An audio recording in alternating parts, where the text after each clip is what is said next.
Pamilyar ba kayo diyan mga ka-Rods TV? Tama, yun yung pita, ang bansang biskwit ng Pilipinas. Alam niyo ba yung dating pita? Medyo maalat-alat, masarap yun. Although may pita pa naman eh. Ito yung bagong pita ngayon. No? Masarap pa rin naman siya. Pero yung dati, kailangan mo pa ng kutsara para buksan kasi medyo mahirap buksan yung pita dati. Kasi kami dati mag-aagawan pa. Tapos sausaw mo sa kape yun, sarap. Kaya pag may juice yan, pwede mong isabay sa merienda mo.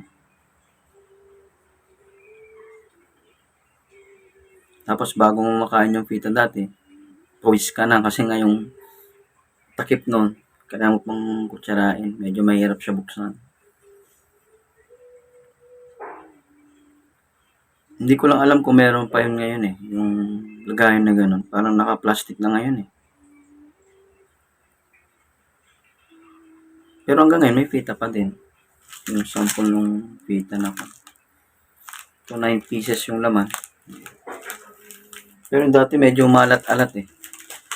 Tsaka yan yung tinaguriang pambansang biskwit na masarap bimerienda tuwing alas 3 ng hapon. So yun, naabutan din po ang pita. Comment down below. Paalam, ingat kayo.